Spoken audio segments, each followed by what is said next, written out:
2000 years later. 15ই August স্বাধীনতা দিবস। 1947 সালে 15ই আগস্ট আমাদের দেশ স্বাধীন হয়েছিল। তা আমরা স্কুল, কলেজ, অফিস, আদালত যে যেখানেই থাকি না কেন, আমরা এই দিনটাতে কিন্তু পালন করে থাকি। এবছর আমি কোথাও যেতে পারিনি, তা বাড়িতেই তাই একটু নিজে থেকেই পালন করলাম। জয় হিন্দ, জয় হিন্দ। 15ই আগস্ট সবাই সবাই সবাই খুব ভালো থেকো তোমরা। Welcome back to my channel. আমি মিঠু চলে এসেছি আবার তোমাদের কাছে একটা নতুন ভিডিও নিয়ে। আই হোপ তোমাদের ভালো লাগবে।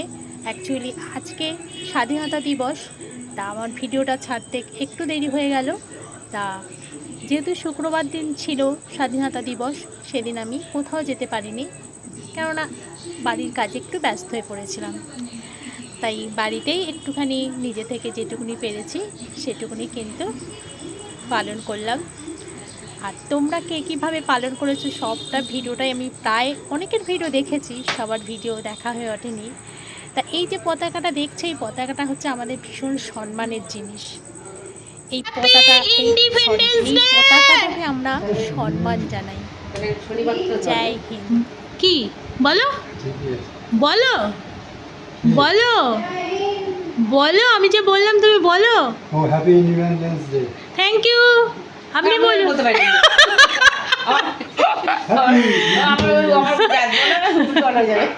ঠিক আছে, 15ই আগস্টই বলো, 15ই আগস্টই বলো। আচ্ছা তাই বলো, তাই বলো, তাই বলো।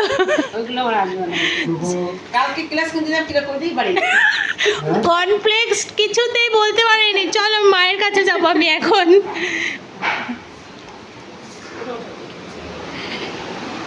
কি বানানো হচ্ছে আজকে? পটোড়া। এই দেখো পটোড়া বেলছে এখন, পটোড়া।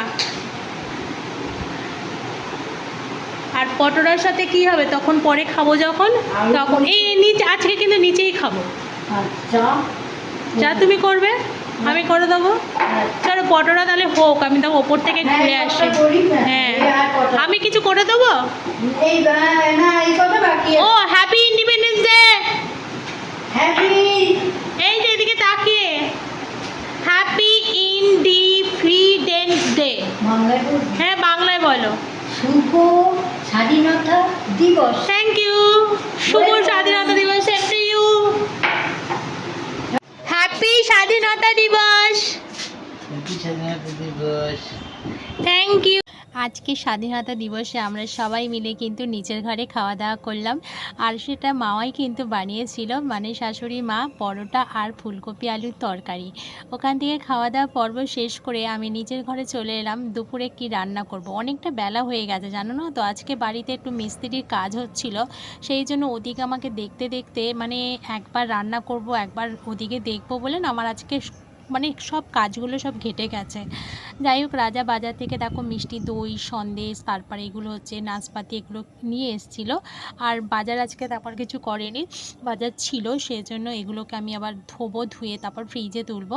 আর ওদিকে আমি তো ভাজাভুজি করলাম, দেখলে আলু আর পটল ভেজেছি আর একটা মাছের ঝোল করেছি। এটাই হচ্ছে আমাদের খাওয়া দাওয়া সেরে আমরা বেরিয়ে পড়েছিলাম হচ্ছে বিকেলবেলা। আর বিকেলবেলা বেরিয়ে আমরা একটা জায়গায় গিয়েছিলাম, সেটা তোমাদের সঙ্গে লাস্টে শেয়ার করব। তারপরে আমি চলে গেছি কিন্তু ওদিক থেকে সোজা চলে গেলাম হচ্ছে বাপের বাড়িতে, মানে চন্দননগরে। তা আজকে মায়ের কাছে যাব, মায়ের কাছে যাওয়ার উদ্দেশ্য একটাই ছিল, একটা জিনিস মাকে আজকে গিফট করব, সেই জন্য কিন্তু। আর রাস্তায় যেতে যেতে আমাদের গাড়ির তেলটা প্রায় শেষের পথে ছিল, তো আমরা পেট্রোল পাম্প থেকে কিছুটা তেল ভরে নিয়ে আবার কিন্তু রওনা দিলাম। দেখো রাস্তায় যেতে যেতে অনেক দোকান পড়ছে আর বেশ ভালো লাগছে। পুজোর জামা কাপড়গুলো ভীষণ সুন্দর লাগছে দেখতে। আর মনে পুজো তো এসেই গেছে, আর তো বেশি দেরি নেই, মানে মনে এত আনন্দ লাগছে কিছু কিছু সময়।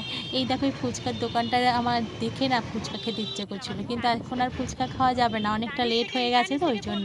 তা ভাবলাম না আসার সময় খাবো। ও বাবা জানো বাড়িতে আস্তে আস্তে কটা হইতে তোমাদের পরে বলছি। এই দেখো বাড়িতে আমরা পৌঁছে গেছি, মাকে গিফট করে তারপরে দিদি জামাইবাবুরা ছিল, সবার সাথে গল্পগুজব করতে করতে রাত্রি যখন 11:45 বাজে তখন ওখান থেকে আমরা রওনা দিয়েছি। বাড়ি এসেছি তখন মনে 11:10 এসে আবার দেখো ভাত বসিয়েছি, কিছু ভাত বসাবো কিচ্ছু করিনি, ডিম সিদ্ধ আর আলু সিদ্ধ বসিয়ে দিয়েছি।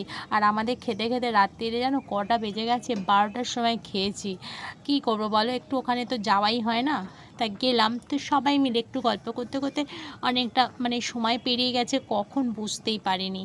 তা ভাবলাম যাক, একটা দিন একটু দেরি হলে কিছু ক্ষতি হবে না।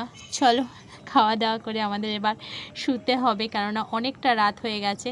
খাওয়া দাওয়ার পর্ব শেষ করে তারপর তো আমার তো এখানে জানো অনেক কাজকর্ম থাকে। মেয়েদের তো জানো যে শুধুমাত্র কি রান্না করার পরে যে আমাদের কত খুঁটিনাটি কাজ থাকে, সারা মানে রান্নাঘরে সব কিছু ছড়িয়ে ছিটিয়ে পড়ে থাকে। পরের দিনে সকালের জন্য আমি তো কিছু গুছিয়ে রাখতে হয়, না হলে পরের দিন সকালে আবার বেশি চাপ হয়ে যায়। সেই জন্য আমি কি করি বলো তো, রাতে খাওয়া দাওয়ার পরে না আমি মানে কিছুটা গুছিয়ে রাখি, গ্যাস ট্যাসগুলো একটু পরিষ্কার করে রাখি। মানে সকালবেলা উঠে ফ্রেশ জিনিসটা দেখতে একটু ভালো লাগে, যে সকালবেলা উঠে আমাকে মুছতে হবে, কিন্তু ভালোভাবে অতটা মুছতে হবে না, যে আমি রাত্রে কিছুটা বেশ পরিষ্কার করে রেখেছিলাম। সেই জন্য আর কি বলো তো, মানে পরিষ্কার করে সব রেডি টেডি করে তারপর আমি শুতে যাই। তাহলে সকালবেলা ঘুম থেকে উঠে অতটা চাপ থাকে না। আর ভাত খাওয়ার জন্য তো ওই যে ঘিটা গরম করেছিলাম, যাই হোক ঘিটা আমি এখন ঢুকিয়ে দেবো। আমাদের খাওয়া দাওয়া হয়ে গেছে অলরেডি। খাওয়া দাওয়া করে আমরা এখন আর কি, রাজা এখন ঘরে বসে বসে ফোন দেখছে। ওদের তো বলো, ছেলেদের তো আর মানে এমনি রান্নাঘরে কোনো কাজ থাকে না, ওদের তো আদার্স সব কাজগুলো থাকে। চলো রাত্রিরে গুড নাইট বলে আমি এবার তোমাদের সঙ্গে, চলো মাকে কি শেয়ার করেছি, মানে মাকে কি গিফট করেছি সেটা তোমাদের সঙ্গে একটু শেয়ার করি।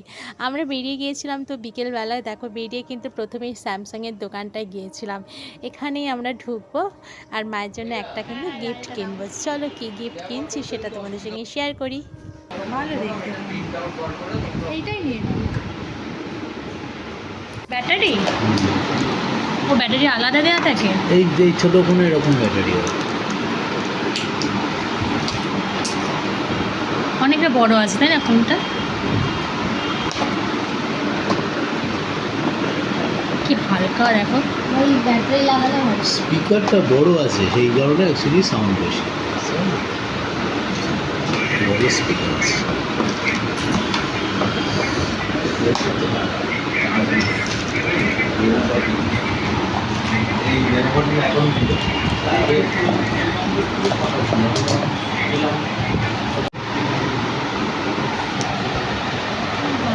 ভিডিওগুলো ক্যান্সেল করে দেবো, আমি যাচ্ছি না। না ক্যান্সেল করে দেবো, হ্যাঁ ক্যান্সেল করে দাও কতগুলো যা।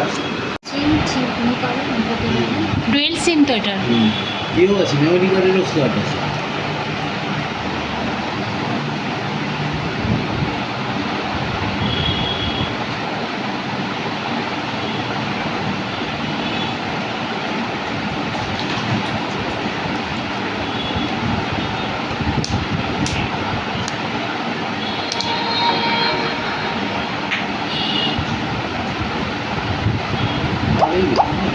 খুব সুন্দর দেখতে। ওইটাও নোকিয়া, এটা তো HMD।